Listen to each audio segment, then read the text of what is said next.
Hello guys and welcome back to the channel. So now guys, Julius Caesar was one of the most powerful and prominent Roman emperors. We all know this, everybody knows the name Julius Caesar, but you cannot be a powerful and a prominent emperor without having trusted lieutenants. So you have to have a lot of people, at least a few people, a handful at least of people that you vest a lot of trust in for you to be a successful leader. So in Nigeria, Mallam Buhari has people like Tanko Mohammed to just make up laws for him, and Abubakar Malami, and then he has people like the IGP Adamu to weigh those laws down upon the people. So you have to have trusted lieutenants. So now one of the most trusted lieutenants of Julius Caesar back in those days was a guy called Marcus Junius Brutus. So Marcus Junius Brutus, one of his advisors, one of his most trusted aides. So now when the demise of Julius Caesar came and they were then stabbing him, the final stab that ended his life was applied by this same guy, Marcus Junius Brutus.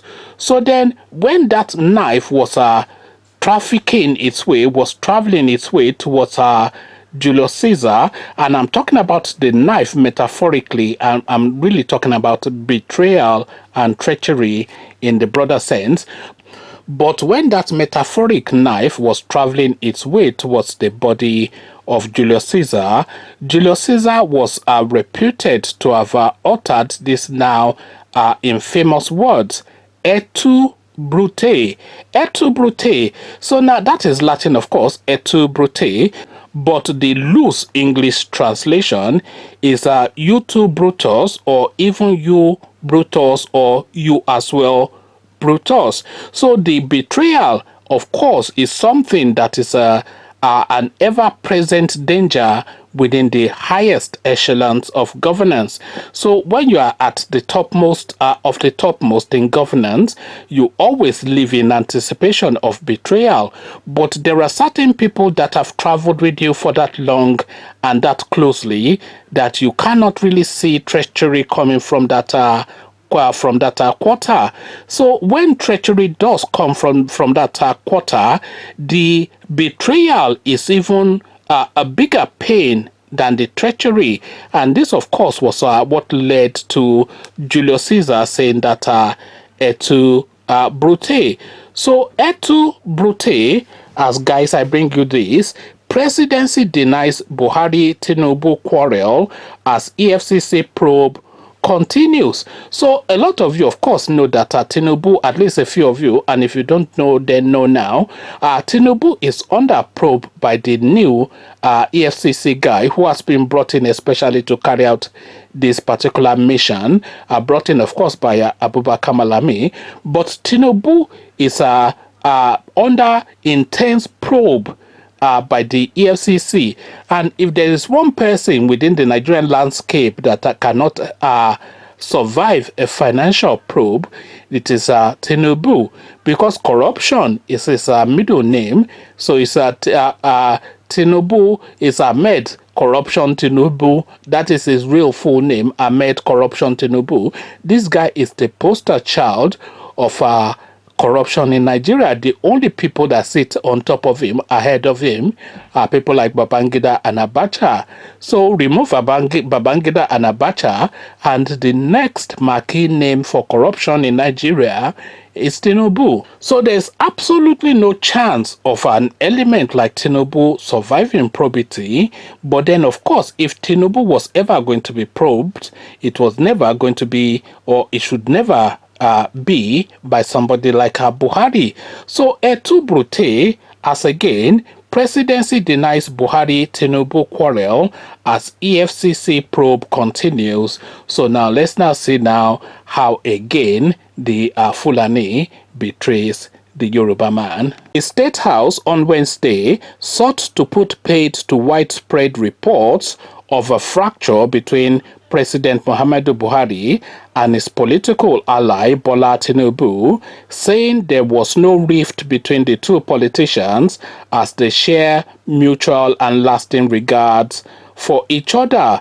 Presidential spokesman Garba Shehu said in a statement that Messrs. Buhari and Tinubu have had no cause to be at each other's throat, saying their political alliance that first came in 2013 will continue to keep both the administration and the ruling APC party afloat.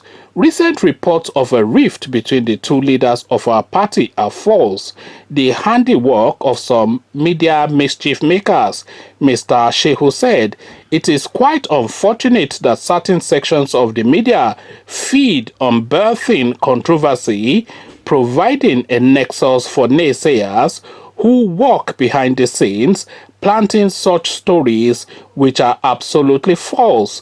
The presidential spokesman was silent on specifics about the reports he said cast both the president and the Lagos politician in bad light, but the disclaimer came on the heels of a story that exposed a discreet investigation of Mr. Tinubu by Federal Anti-Graft Agency Office, Efcc.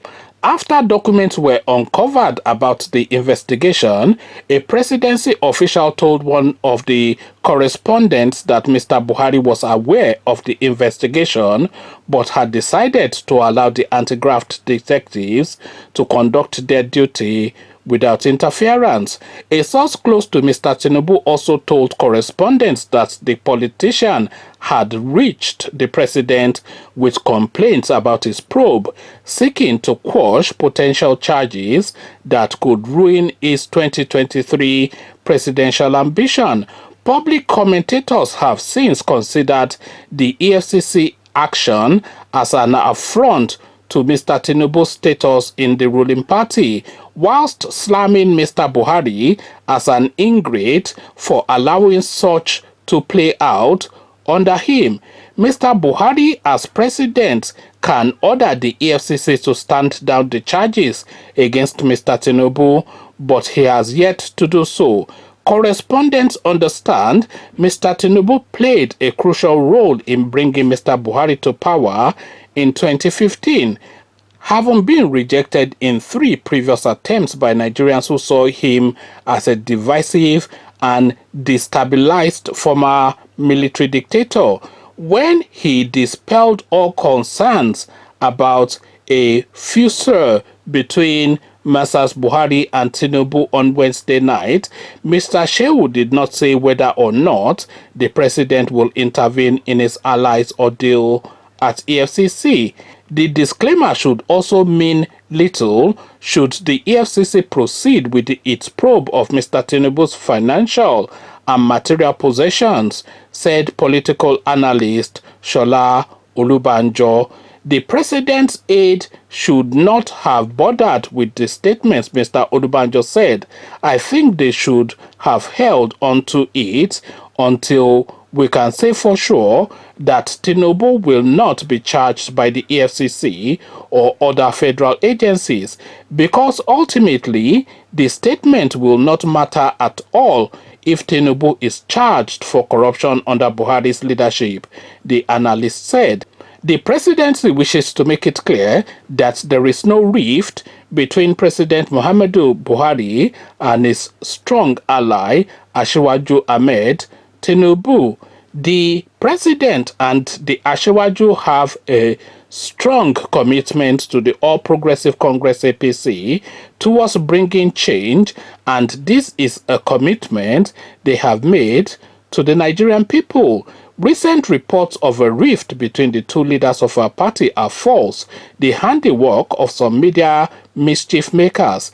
It is quite unfortunate that certain sections of the media feed on birthing controversy, providing a nexus for naysayers who walk behind the scenes, planting such stories which are absolutely false.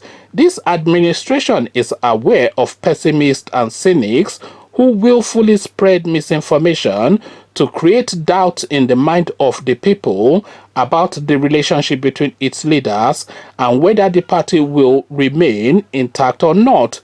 There is no doubt that the president and the party are focused on development.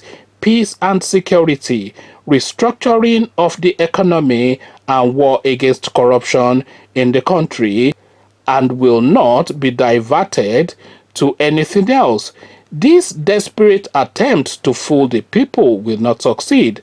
To President Buhari, Asiwaju Bola Tinubu remains one of the most respected political leaders in the country, who has stuck to his principles in the face of all adversities. He was instrumental to the formation, growth, and development of the APC into a formidable political party, and the political alliance is waxing even stronger.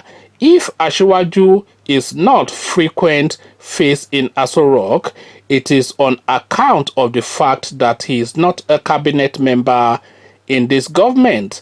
The fact that he is not every day around the villa does not make him less of a friend to the president and this administration. So Etubrute is really where we're landing on again, because the stabbing in the back of Tinubu now is glaring and is unambiguous. Everybody can see that this guy is going to be thrown under the bus, and I don't think anybody of any thinking or anybody that has any sort of a political calculus is of the thought that Tinubu will be the president of Nigeria come 2023.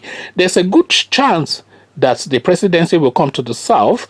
There's a even bigger chance that the presidency will come to Yoruba land, but the chances of Tinubu becoming the president continues to reduce and reduce and reduce, because the Fulanis, they've made the calculation and they have absolutely no trust in Tinubu. If Tinubu takes over the reins of Nigeria, within 1 week, the influence and the power base of the Fulanis will be wiped out in its entirety, because this guy has a plan, and that plan does not include the continuation of the Fulani hegemony, and he knows how to control them, because Tinubu, whether you like him or not, Tinubu, whether you like him or not, has a first-class brain.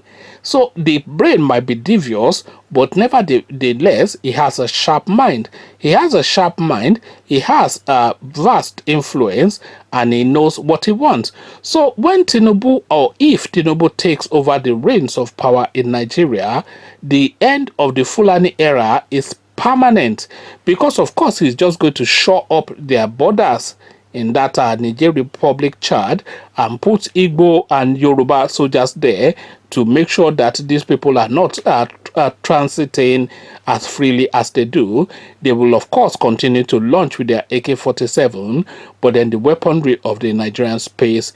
And by the way, Tinubu will be very quick to get Israeli mercenaries in to just wipe out that whole Boko Haram, banditry, etc. Once and for all. So this guy, Tinubu, might well be the best opportunity that Nigeria has to become that great country that we all see in it, but has been failing it due to the sort of governance that we have, with just some empty head Mallam trying to play like some demigod, some idiot Mallam like we have at the moment. So Tinubu might well be the counterweight for that. Now, the last person that is a champion for Tinubu is myself. I detest the guy. He's a killer. Tinubu, I'm talking about. A drug addict, Tinubu, I'm talking about, and as I've already described, is in the top 3 most corrupt people in Nigeria, the most corrupt people that have held public offices in Nigeria. And that is saying a lot, because for all of the billions and billions of dollars that Tinubu has looted, if you look at the value cost, these are schools that are not being built. These are roads that are pothole roads that they just loot the money and just paint tarmac on the road, and people are dying every day. These are hospitals that are not there, that something that just needs a simple $10 injection is costing people their lives in the hundreds and thousands. So these are all of the things that are the value cost of these billions that people like Tinubu are still. So these Tinubu, people like Tinubu, Buhari, Babangida, Obasanjo, etc. These are the faces of evil as far as I am concerned. But I feel that Tinubu, with his intellect and his ego, he could go two ways if he becomes the president of Nigeria. He could either continue with his looting, which he will be ill-advised to do, or he could choose to make his name now by making Nigeria what it should be, which he has the potential to do. So Tinubu is a better gamble than Fayemi or El Rufai or anybody else. Out of all of the mix that we have in contention at the moment, the only other person that I feel stands in equal status in intellect and capacity to Tinubu is Atiku Abubakar. So those are the two names really that I see as potentials for 2023, and the trajectory of the political landscape in Nigeria is such that those are the two names now that are going to come to the fore come 2023. Because the PDP, of course, as you know, and if you don't know, then know, the PDP have discarded the idea of rotational presidency, and they have opened their space up for may the best man win. So they are not now allocating the presidency to the south in the PDP anymore, so anybody can run, which opens the space then for Atiku Abubakar. So the championing, the drum beat that is coming out of the PDP now is an Atiku Abubakar Saraki ticket. So that's the ticket that PDP is looking at for 2023, Atiku Saraki. So Tinubu, El Rufai, Atiku Saraki, that is looking like the most likely contentions that we are going to have to contend with in 2023. But then, of course, they are trying to throw Tinubu under the bus to replace him with Kayode Fayemi, so that El Rufai can then do Yadua, Goodluck Jonathan Yadua to Fayemi along the line. And then, of course, we end up with President what is his name, El Rufai, and of course Goodluck Jonathan's name is now recurring in the mix as well. So that is the mix for 2023, but a two brute is really what I am seeking to highlight with this particular video. What says you? Come share thoughts. But before you come into the comment section to engage, click on the red subscribe button so it turns gray. The bell button notifies you every time I drop a new video. Click on like as well, because that helps with the YouTube algorithm. Once you've done all the clickings, but Buhari camp are saying that they are not after Tinubu and their friendship remains strong, but in the darkness of the shadows, they are sending the EFCC to go and probe him and pull the rug from under his feet. What says you? Come share thoughts. So I'll leave you here. Carry this conversation on within the comment section, but here I say peace.